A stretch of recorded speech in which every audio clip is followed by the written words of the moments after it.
Welcome to the STARS program, seniors taking active roles in society. And now, here's your host, ANITA FINLEY.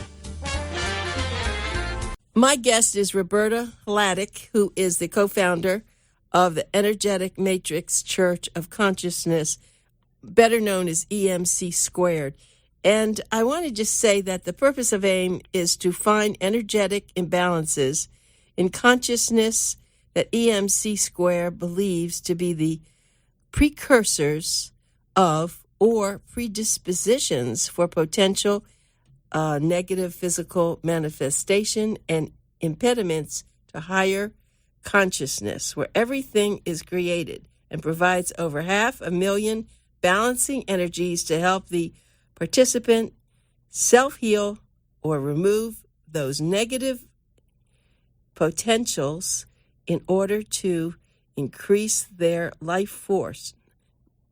I have to just say that I read that because it's just too big a statement for me to memorize, and it's too big a thing that you do. I don't know how you do all this, but I know that I've been on it, and I attribute all my good health, except if I eat something that's bad, but all my good health to what I've been getting from you and from being on this program. Well, thank you. I agree with you.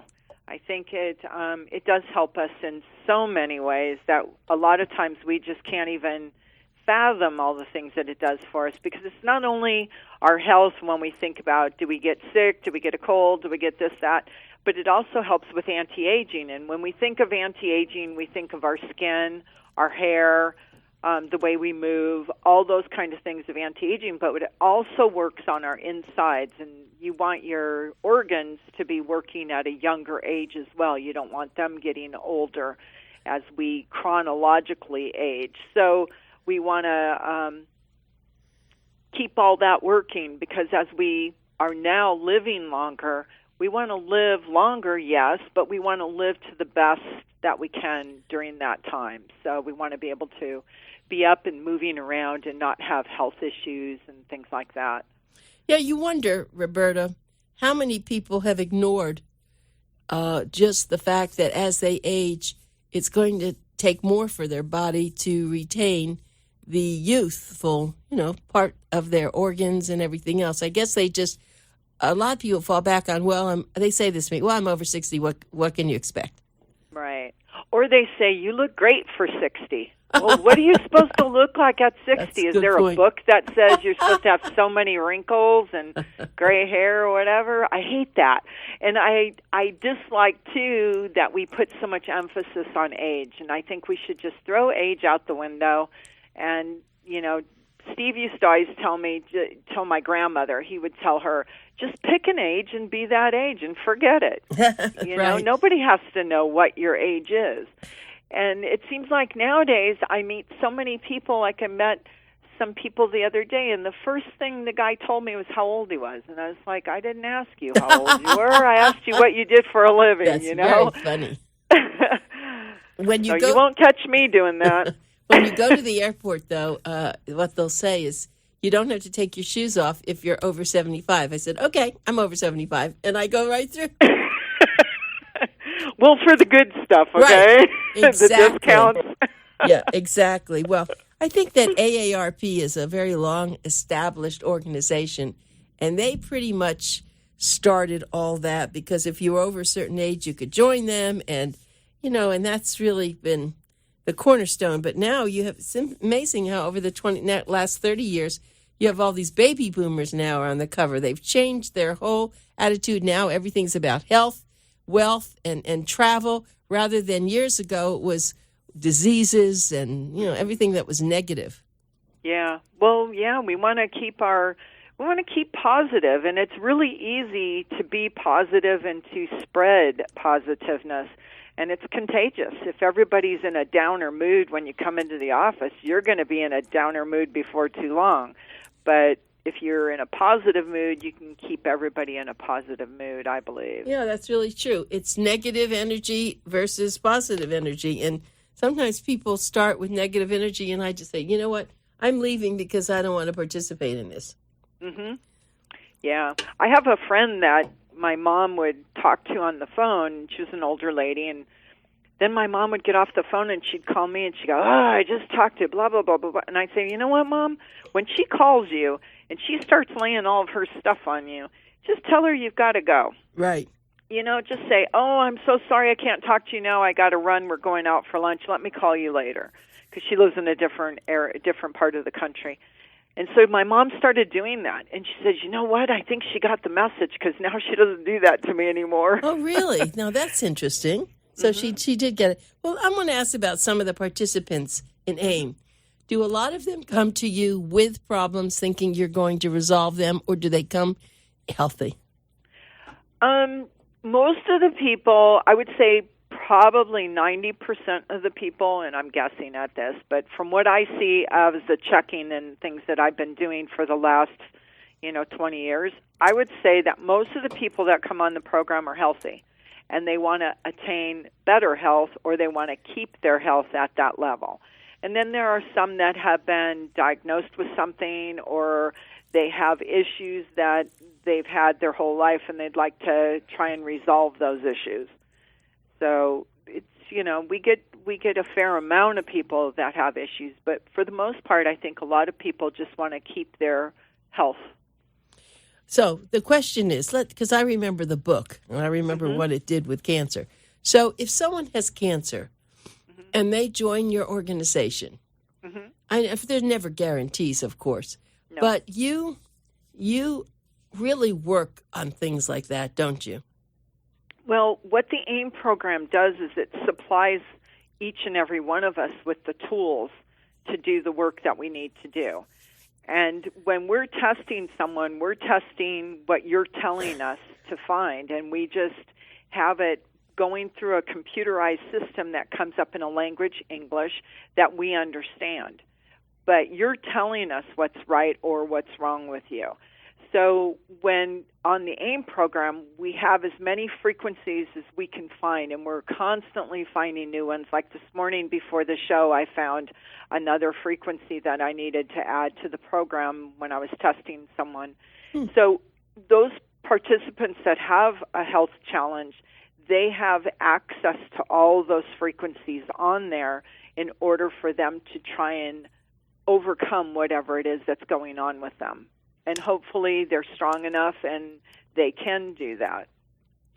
I see. So, now, when you do find something for someone else, it then goes for everybody, doesn't it? Absolutely, yes. That's very interesting. And even though those people may not have that problem that they know about, it goes for them. Well, it goes on to the program. There's all these so many frequencies. I don't even know if we've got a count on them, but all these frequencies are being sent to you 24/7. So if you don't need that frequency, because it's impossible for us to take in every single frequency that's in there, but our body has like a hierarchy of what it needs to deal with. So if we have a challenge, it's going to deal with that challenge first and then to the lesser things later. So all those frequencies are coming to you, and you're able to pick and choose what it is that you need for what it is that you're trying to overcome or accomplish. I see. Well, I think that the whole idea that there's someone out there that's helping. Now, do you talk to these people? Let's say someone just joins, and they, and you're working on the program. Do you talk with them? Are they free to call you all the time? How does that work? Well, we have facilitators that handle. They have particular participants in their group. And so the participant has total access to that facilitator, and that facilitator is fully versed in what the program does and what it doesn't do and how they feel and their experience. So they're able to share that information with the participant and help that kind of guide them along the way with whatever guidance they need. Some people don't want any guidance. Some people want a lot of guidance, and it just depends. They'll email or they can call, whatever the participant is more comfortable with. And so they're pretty much the liaison between us and the participant. They disseminate the information to them. That's the perfect part about what you've established. When you first started, did you have these facilitators, or is that something? No, I was the facilitator. Ah. I was the one that pretty much handled everything that was going on. So as far as talking to participants and telling them what was going on with them. And then gradually we started adding people that wanted to work with us, and we started adding the facilitator name to them and had them start helping us because it was too much for me to handle. I couldn't handle everything that I was doing in the office plus that. So, and give them I wanted everyone to have the information and the time that they needed. So it was impossible for me to spread myself like that. So I figured it's better that I have somebody else do that so that they get the care that they are wanting. So how did you find people? Well, it was really interesting because people just came to us, and they were on the program, and they said, gosh, I really, I have some friends that want to be on the program, and they would refer them, and then they'd say, I'm, and they would be really good at speaking about it. So we asked them, we said, hey, we need people to help us, and this is what we have to do, and this is what the job, so to speak, entails.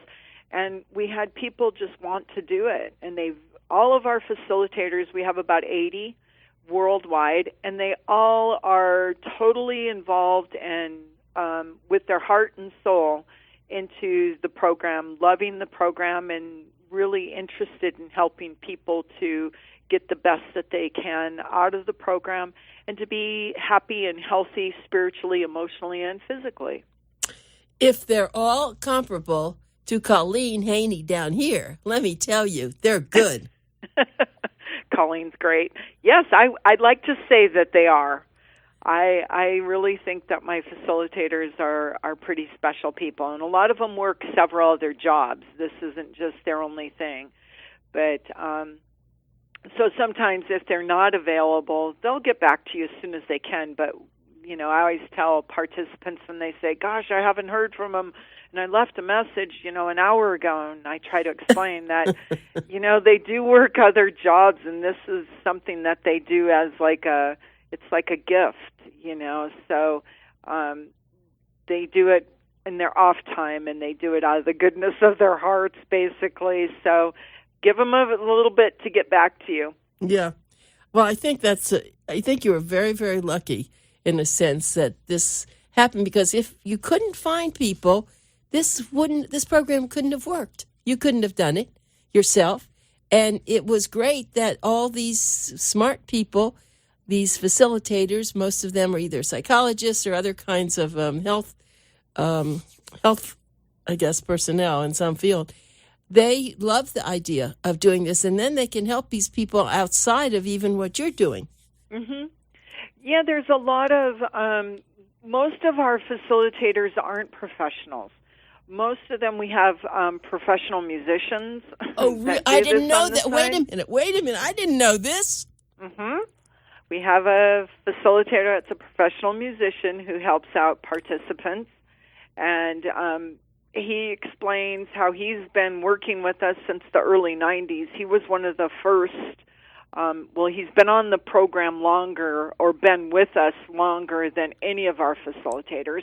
And he's a professional musician, and he talks about how he, being on the road and being around a lot of people, and how he's able to stay healthy when he saw all other musicians not being so healthy and catching things and, not feeling good and whatever. And he always had tons of energy, and he still does. And so he uses that as part of his, to explain to people how long he's been on and what he's gone through. Interesting. So you mean if I didn't have all this work that I do, I could apply to be a facilitator? Absolutely. We'd love to have you. Goodness, I just can't. I had never thought about that. So, that was a good thing, part of our show. Let me just tell everybody that you're listening to Roberta Hladek, who is the co-founder of the Energetic Matrix Church of Consciousness. She's calling in from Las Vegas. And for those of you who maybe listened to this show for many, many years, of course, Steve was the person that I had on the show. And after he pass to some other wonderful thing or place or whatever he's doing, Roberta said, I'll do it. I said, you would? Isn't that great? And you've been doing an excellent job at this. Well, thank you. I appreciate that. And I love talking to you. You have such a great program. And I love your Boomer Times magazine, too. Thank you. Well, we work hard at it. And it's funny, the other day someone asked me, I don't know, something that happened 3 or 4 years ago. And I had to go through all these magazines because we don't have like an index. And I found it. And I started going through it. And I said, oh, my goodness, all these years, look at this, look at that, look at this. And I said, I am so happy that we have made a difference in people's lives, because apparently people get very upset if they didn't get theirs or something. Where's my copy? And, so it's nice to know, just like you do. It's nice to know that you're living, but you're doing something that's important. Absolutely. And we're just trying to help people.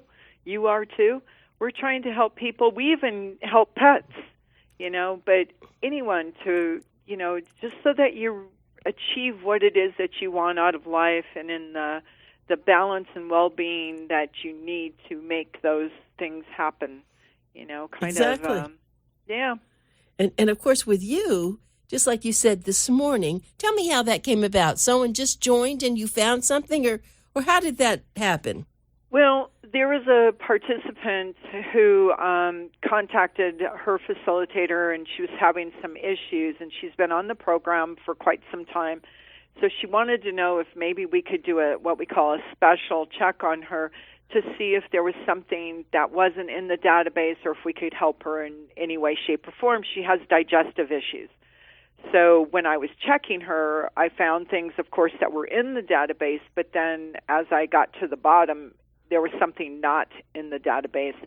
So I had to figure out what that was and to get that added for her so she can start self-healing that. And hopefully, there's other people out there with digestive issues or whatever, because it may not be in their digestive tract. It could be in, somebody else's, bones for all that, It just depends on where you have it. But she was very excited to know that we found something that hopefully will help her get past these digestive issues. Yeah, definitely. It's it's thrilling. And here you sit in Las Vegas in 116 degrees weather. Now, but it isn't even July and August. Yeah, I don't know what's going to happen. I don't know, but it's warm. Right. And the best thing for people, though, who are, older, and for doggies, you got to keep them out of that heat. Yeah, and drink a lot of water. That's the only thing, when people come to Las Vegas, they forget that because it's a party town, so they forget that when they're out in the heat and they're drinking a cold drink, like a margarita or whatever it happens to be, that dehydrates you. So you've got to drink a lot of water because our humidity is very low. We're at like 5 to 7%, which is quite low. So you have to remind yourself to drink water in between the other fun drinks. So in other words, where we are in South Florida, we are not dry. And so it's different, isn't it? Mm-hmm. So you're saying that you don't realize that you're thirsty out there? Oh, I think you do. But they say that once you know that you feel thirsty, it's too late. That you're already starting to get dehydrated. So you've got to constantly, everywhere I go, I always have a bottle of water in the car. And no matter if I'm just going down to the grocery store and back, I take a bottle of water with me. I constantly am drinking water. And it's just you get so used to it. And I have to tell you, we've lived here, it's going on 12 years. And I've never used so much lotion in my entire life. Oh, really? I go through lotion like crazy because it is a dry place. Because I'm used to being at the beach, and the beach is, this is far from the beach, let me tell you. I was thinking you'd take the water and pour it over your head. Well, you could probably do that too. Well, I will say that one thing, and we wrote an article on this, I think it was last month, about dogs. You have to really be careful with your dogs. And the other day, I forget where we were. It wasn't local. Oh, I know. I went on a trip up to Columbia, Maryland, and I saw a lot of dogs out, and people are walking them, and they're panting. And I said, I don't know if they realize that's too much for a dog in this heat. Yeah, for sure. Yeah, I don't see, well, sometimes I see people out with their dogs, but for the most part, no. And it's hot on their paws, too. I mean, you know, Right. if you walked without shoes on, you can hardly stand it. So what do you think about your dog? So, yeah. And you got to be really careful with them in the car and not leave them in the car. Right. I mean, the cars heat up. Last night when I went to get in my car after 5, it was 116. Oh, my goodness. And one of the girls had her car parked a different way, more in the sun, and she said it was 122 in her car. Yeah, and people, that's right. And that dog, less than 5 minutes, could die. Mm-hmm. Even you know, sitting in a car in that heat. Yes. You just can't do it. No. You know, No, so you that's have true. to be very conscious of small children, older people, anybody. It doesn't matter what age you are. You can True. die of the heat. I mean, it's hot. So, yeah you just got to be mindful. Exactly. Well, let's talk about, though, some great things that have happened with your program. Is there something that you know that you can share with us, that your facilitators, or some things to give some people some examples of how this all works? I know you must have so many. Oh, we have tons of stories, but I have one in particular of a guy, and he had a type of skin cancer that he had been diagnosed with, and we found some other things in him. And he sent me a little note through our information box. We have an info box where all of our emails come in, and then they're disseminated to whoever it is that they're talking to. And he sent me an email, and he wanted to let me know that he had gone through some treatments with the medical community, plus he was on AIM, and he does a lot of spiritual work too. But he said the last frequency that we found in him, he no longer has his skin cancer. No And kidding. he was thrilled, and he's, it's not something that just one frequency usually takes care of it. It's usually a combination of things. But he was so thrilled, and he's been just thrilled ever since. You know, he sends me a note every once in a while. We also have a young man that's only been on. He came into the office, and I met him, and just a delightful guy. But he was kind of, I felt he was sort of sad, or things weren't going his way, kind of distraught in a way, but not. You could tell by looking in his eyes that he just didn't have that sparkle, and he just didn't seem really happy. And he keeps sending me little notes and telling me how grateful he is to be on the program and how much better he's feeling. And every month he just feels a shift. And he said he didn't know what he would do if he didn't have this. And I don't know how he found us. I'd have to look him up. But he's just a delightful guy. And he just sends me a little note every month and just says, thank God you're there, because I'm doing so much better. And I thought, it makes me feel good, to hear somebody feeling great, and just little steps. And he said, I'm not all the way there yet, but I can feel it. It's changing. So that's for the better. Huh. Absolutely wonderful. We have a lot of autistic kids, too, that we give free programs to. And bless their hearts, they have a hard road, some of them. And they've been doing great. A lot of changes in them. And it's hard on the parents. And, it's hard on them. It's a difficult deal. And they're chipping away at that, and they're getting better and better. So we keep trying to help them in any way we can, too. But they're doing good. Yeah, well, that's really important, the autism, of course. And that's, what about, that's different. It's the autism that you have offered. I know it started with Wayne Dyer, who talked to you, and then you all decided if someone has autism, whether a child or whatever, that you would let them be on the program for free. Yes. And I was privileged years ago. I think that, I don't know, maybe Stephen had sent me some tapes or got me onto the internet where I could really hear the parents and what they were saying about the progression of how their kids were being helped. Mm-hmm.